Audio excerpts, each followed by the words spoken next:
Shalom, shalom, queridos, que a glória do Eterno exceda na sua vida, em nome de Jesus. Estamos aqui para iniciarmos uma semana de estudos, creia que será uma semana de vitórias em nome de Jesus, tá bom?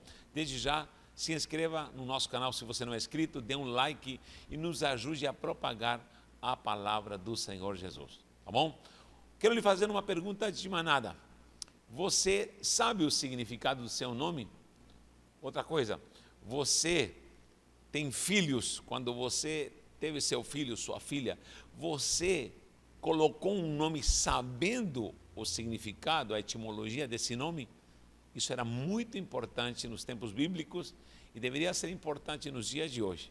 Desde já declaro algo, se o teu nome não significa coisa boa, porque tem uns nomes aí que é de arrepiar o significado, faça ao contrário. Se você, por exemplo, o nome Mara significa amarga. Mara significa amarga.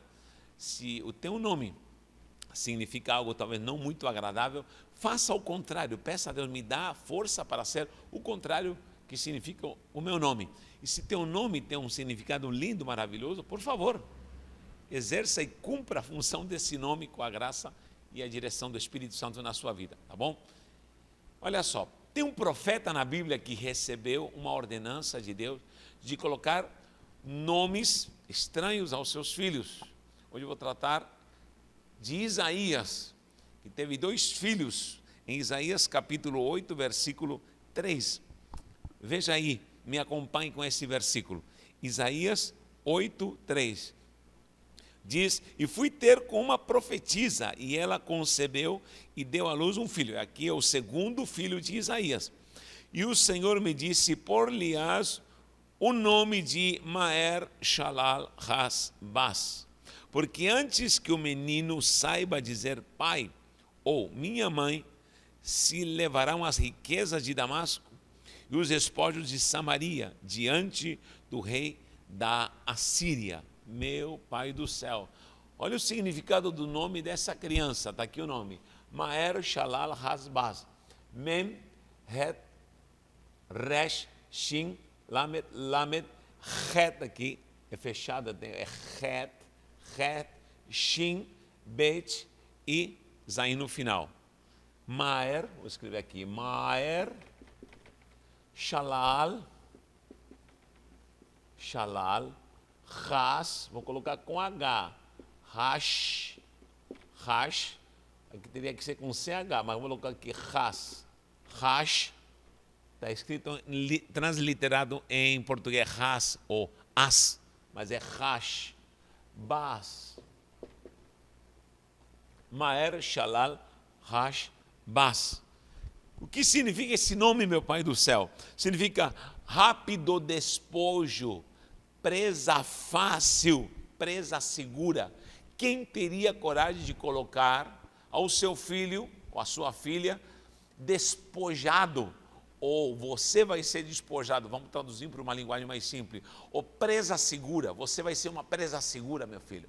Todo mundo vai te despojar, todo mundo vai tirar aquilo que mais precioso você tem, e ao mesmo tempo, acompanhado, além de ser despojado, você vai ser uma presa fácil. Todo mundo vai devorar você, todo mundo vai atingir você, todo mundo vai te derrotar, enfim.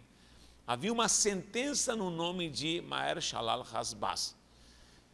E esse menino, além de receber um nome que tinha um significado profético terrível, muito terrível, porque numa sentença para Israel, para Samaria, e também para a Síria, para Damasco, esse menino, a promessa ou essa palavra de advertência dizia de que antes que ele começasse a falar, a pronunciar papai, mamãe, antes de pronunciar esse balbuciar de uma criança que todo pai espera, antes que ele completasse talvez 1 aninho de idade, a Síria viria e destruiria Samaria, como de fato isso aconteceu. O que está acontecendo em Israel?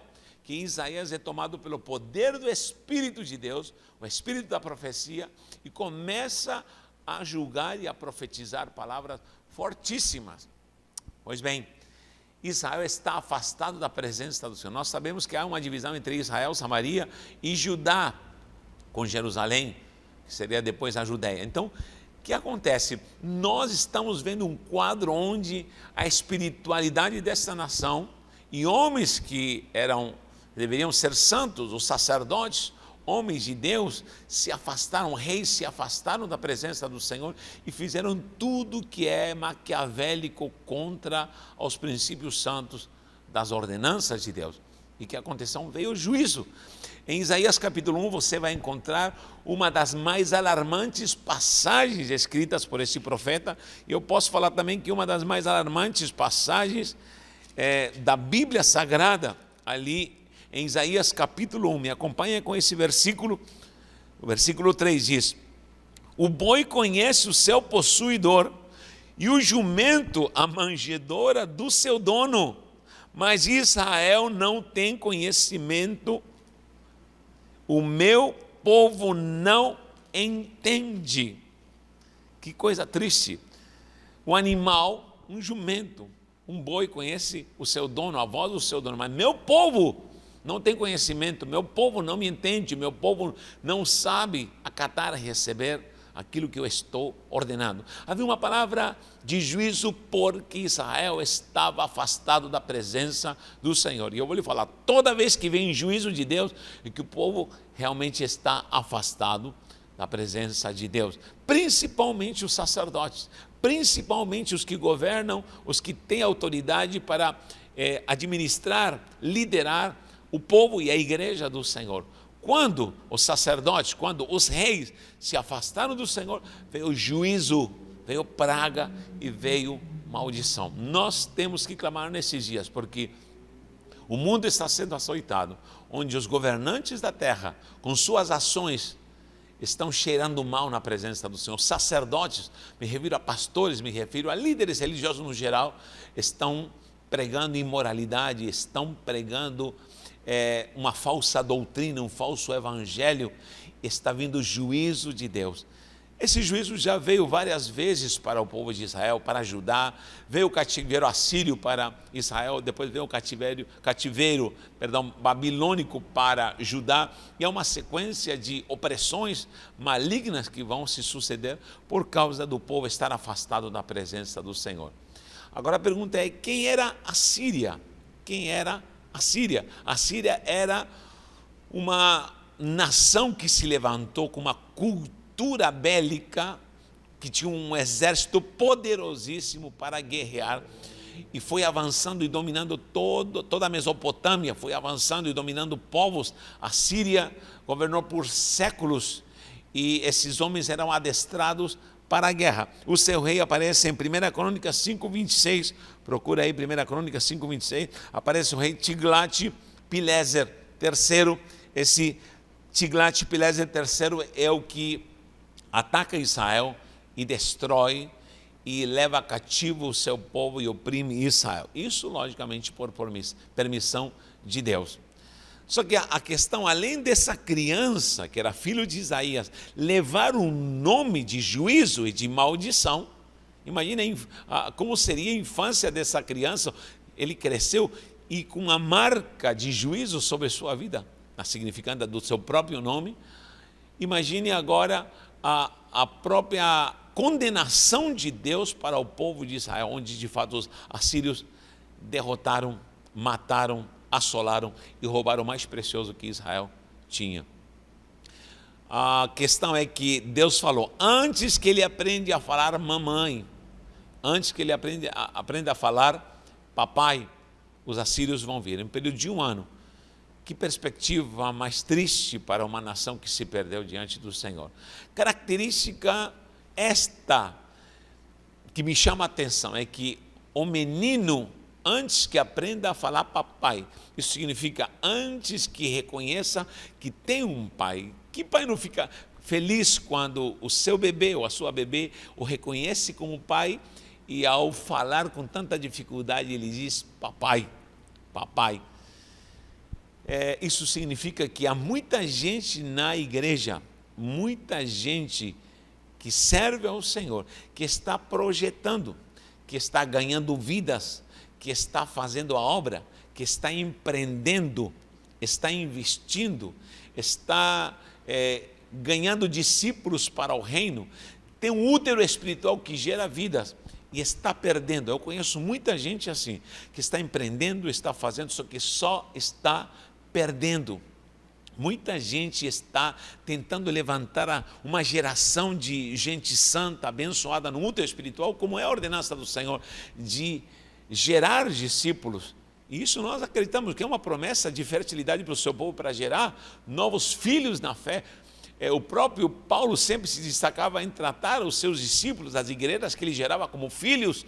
O próprio apóstolo João trata aos que receberam as suas epístolas, os trata de filhinhos, e necessitamos mais do que nunca de pais e mães espirituais que gerem vidas.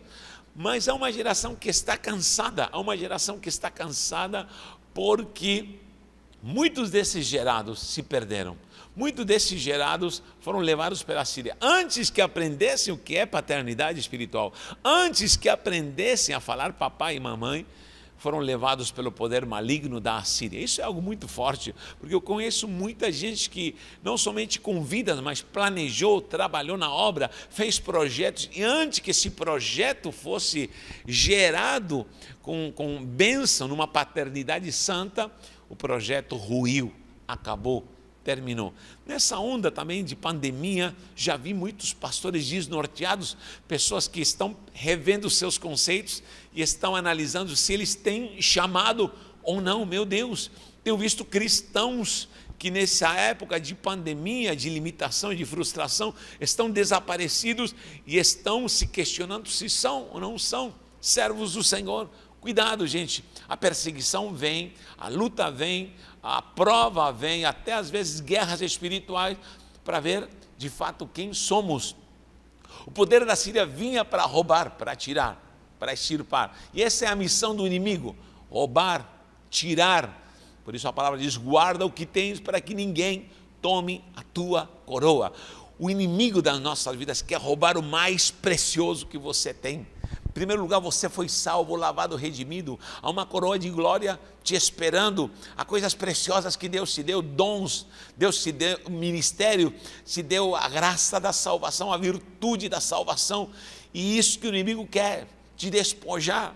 Então, o nome dessa criança, que é Maher Shalal Hasbas, que significa você vai ser despojado. Você vai ser alvo para te tirarem e te roubarem o mais precioso. E em nome de Jesus, isso parece que se cumpre até nos dias de hoje.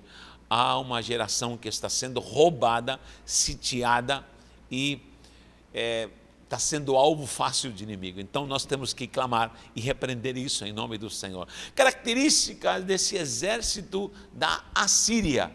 O povo assírio, esse exército que é a Síria, esse exército era um exército conhecido como um exército das carruagens de ferro. Tinha carruagens poderosas, carruagens para combater.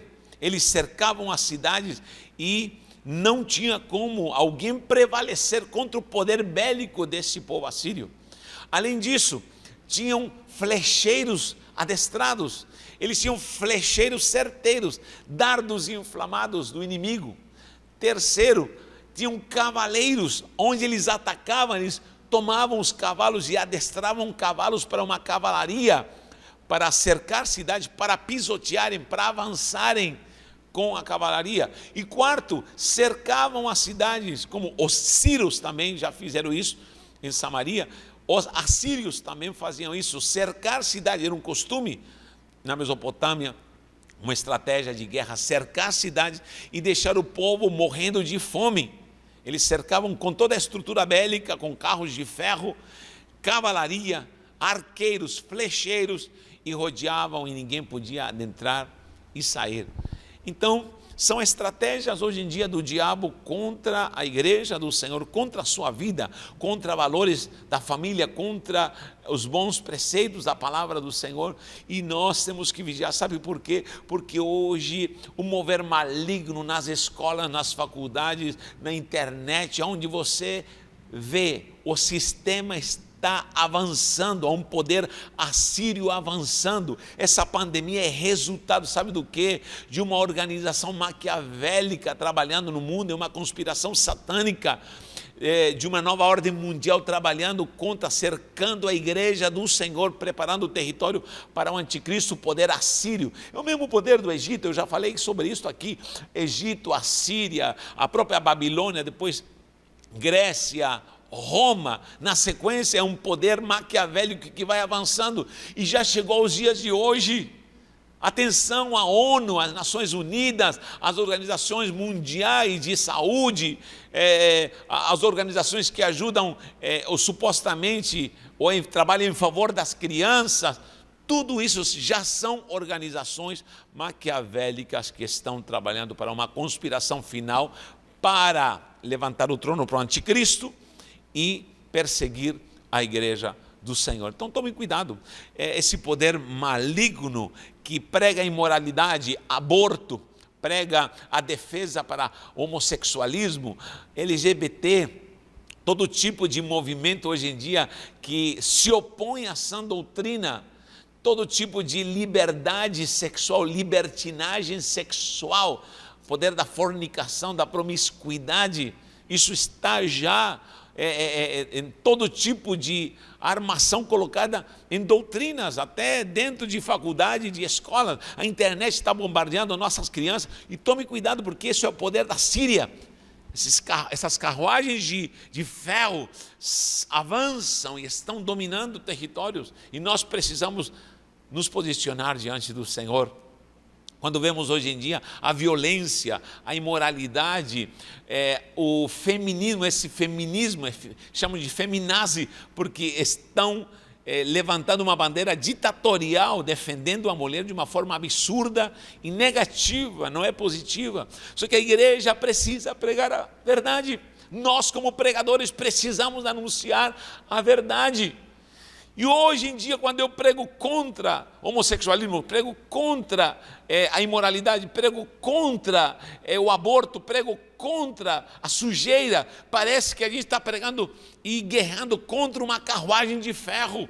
E essa carruagem de ferro quer esmagar, quer atacar, quer abafar, e a igreja do Senhor não pode se calar. Profeta de Deus, você não pode se calar. O profeta Isaías teve que colocar um nome absurdo desse para o seu filho, sabe por quê? Porque o profeta tinha incumbência de anunciar a destruição que viria. É hora de nós clamarmos, nos arrependermos e buscarmos de fato ao Senhor. Pastores, acabou o tempo de pregar o evangelho de terceira categoria, o evangelho de status que eu chamo, o evangelho dos benefícios, da barganha. Não. Precisamos pregar o evangelho santo, glorioso, precisamos pregar o evangelho da cruz, o evangelho do arrependimento, o evangelho que prega a glória do reino dos céus. Creia nisso em nome de Jesus. Então esse poder maligno está avançando e nós precisamos tomar muita atenção, prestar muita atenção e nos munirmos da autoridade da palavra do Senhor. Então essa geração está sendo atacada, os nossos filhos estão sendo atacados. Esse cerco que fazia a Síria é o cerco que nós estamos vivendo hoje em dia. Parece que estamos cercados, estamos limitados, politicamente limitados, economicamente limitados, socialmente limitados. São cercos de Assíria rodeando o planeta já para implantar esse poderio satânico maligno. O Senhor guarde a sua igreja, porque chegou o tempo dos verdadeiros adoradores, em nome do Senhor Jesus. Creia que Deus vai te dar uma geração que vai se multiplicar e vai ser abençoada. Sabe por quê? Porque há uma promessa. Esse menino era o símbolo de que vinha condenação para Israel e que vinha também a Síria, estava vindo para arrasar, para tirar, para despojar e para ser presa fácil. Mas no capítulo 9, se você avança aí para o capítulo 9, há outro menino. Esse primeiro menino apresentado é Maher-Shalal-Hash-Baz, que ele está representando os juízos de Deus. Só que no capítulo 9 há outro menino. No capítulo 9 apresenta-se outro menino. No versículo 6 diz, anote aí o versículo 6 de Isaías 9.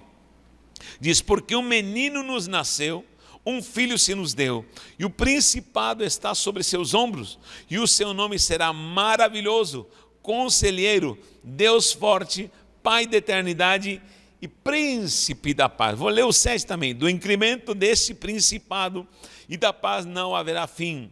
Seu trono de Davi e no seu reino para confirmar e o fortificar em juízo e justiça, desde agora e para sempre. O zelo do Senhor dos exércitos fará isto. Então, há uma nova promessa, que a primeira é uma palavra, um decreto de maldição. Só que aqui há uma palavra de restauração. Um menino traz a marca da destruição. Só que um outro menino, no capítulo 9, traz a marca de uma geração santa. E eu digo, nesta hora, Deus está levantando a geração desse menino, do capítulo 9, porque o menino nos nasceu, um filho se nos deu, e o principado está sobre seus ombros. Primeiro ponto que eu quero destacar, número 1, ombros. Todos os que estudam comigo sabem, eu sempre destaco que havia 3 tipos de levitas: coatitas, meraritas e gersonitas. Os gersonitas e meraritas usavam carruagem para carregar o tabernáculo, as cortinas, as colunas, mas coatita carregava a arca da aliança no ombro, o tabernáculo no ombro, o incensário no ombro. Já pensou andar carregando um candelabro de 45 quilos de ouro no deserto no ombro? Porque esse tipo de artefato dentro do tabernáculo não era qualquer um que podia carregar, e não podia se carregar de qualquer jeito. Lembra quando Deus mata Uzá? Por quê? Porque tocou na arca, não somente por isso, mas é porque Deus estava irado, porque a arca estava sendo carregada em carruagem de bois, e a arca só podia ser carregada com o ombro. Leia e você vai ver como os coatitas têm um compromisso com o ombro. O que significa ombro? Ombro significa compromisso. Ombro significa pessoas de postura, sabe, pessoas que têm esse lombo aqui, a parte bem cingida, bem posta, bem colocada, sabe para quê? Para aguentar o tranco, como se diz, para aguentar a guerra. Jesus não levantou uma geração algodão doce, Jesus levantou uma geração de hombridade, de postura, de homens santos, homens lavados e redimidos no seu sangue, e diz que o principado desse menino está sobre seus ombros. Louvado seja Deus. E aí vem 5 características: maravilhoso, conselheiro, Deus forte, Pai da eternidade e príncipe da paz. Primeiro, seu nome será maravilhoso. Sabe o que significa maravilhoso? Em hebraico, quando está se referindo à palavra maravilhoso, pelech, ou o que se destaca, algo diferente, algo totalmente diferente. Quando diz maravilhoso, o conselheiro diz peleioetz, que significa alguém que vai se destacar e vai trazer uma nova gestão, vai trazer sabedoria.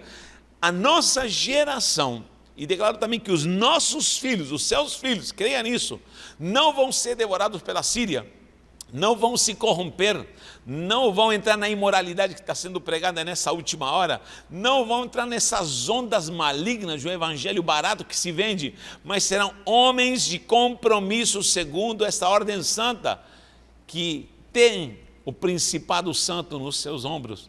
Além disso, maravilhoso, eles vão se destacar, algo maravilhoso, algo fora do comum. Nossa geração será uma geração incomum. Vem um grande avivamento para essa terra, e é o avivamento da última hora, e nesse avivamento Deus está levantando, já está levantando uma igreja poderosíssima, que vai fazer proezas e maravilhas. Essa é a igreja da geração do maravilhoso. Outra característica diz conselheiro, mais uma, conselheiro. Em hebraico original está escrito aquele que sabe se organizar, não é somente aquele que dá conselho, mas aquele que tem uma boa gestão, aquele que tem uma boa organização. Deus está levantando uma geração santa, organizada, uma geração gloriosa, que vai trazer gestão do reino de Deus. A palavra economia deriva do grego oikos nomos, que significa administração de casa, gestão de casa. Então a palavra economia significa gestão de casa. Deus está levantando uma geração que vai trazer uma gestão do reino de Deus para suas finanças, para sua família. No meio da crise nós vamos dar glória a Deus. Vem destruição para o mundo, as pragas estão vindo, creia, o apocalipse é real, mas o seu povo vai ser poupado, creia, para a glória do Senhor. Deus forte, outra característica, Deus forte. O que significa Deus forte? El Gibor. O que significa El Gibor? Deus forte. Deus, um sustentáculo, Deus que é sustentáculo, o Deus que você pode se apoiar. Maldito é o homem que confia no homem e faz dele o seu braço forte, faz o seu Gibor, faz o seu apoio. Deus está dizendo, venha para mim. Jesus está falando, eu sou a rocha, pode edificar em mim, pode crescer em mim, pode investir em mim, pode levantar um prédio dos andares, de tantos andares quanto você quiser. Sabe por quê? Eu sou a rocha onde há segurança, Ele é a penha onde você pode confiar, porque nele há apoio, há certeza, há virtude concreta, poder, autoridade. Esse é Deus forte, El Gibor, onde você pode se apoiar. Nessa última hora, não se firme em homens, não se firme em política, não se firme em pessoas, não se firme em sistemas.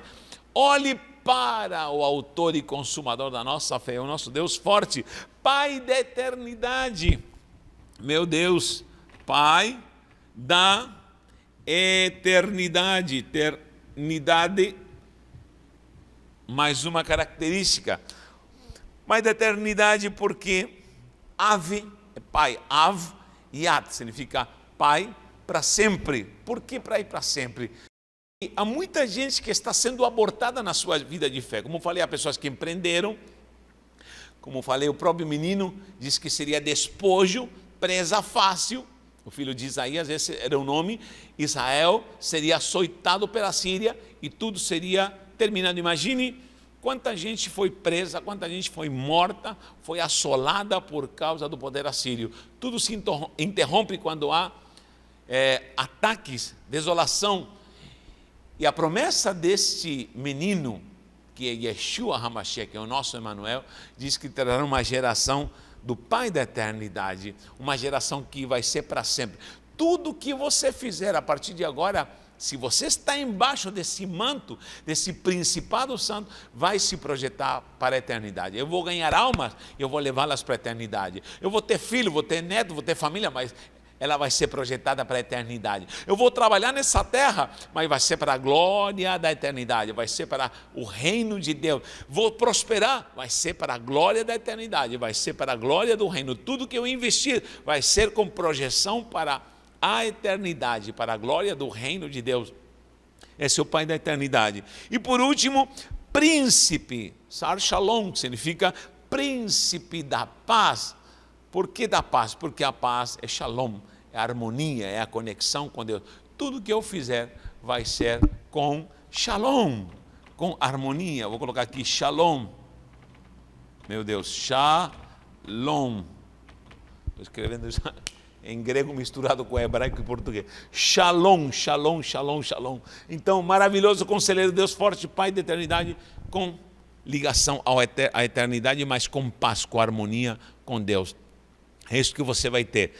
Paz no meio da tempestade, paz no meio da perseguição, paz no meio de tanta coisa maligna, de tanta praga se levantando, paz no meio de tanto sistema de Satanás e da Síria. Em nome de Jesus, Deus vai nos guardar e vai nos levar para uma geração gloriosa e santa, em nome de Jesus. Creia nessa promessa. Esse menino é Jesus. Esse menino que nos nasceu é a geração santa, e dessa geração você pertence, em nome de Jesus. Um abraço, que Deus te abençoe e te guarde nessa hora tão difícil.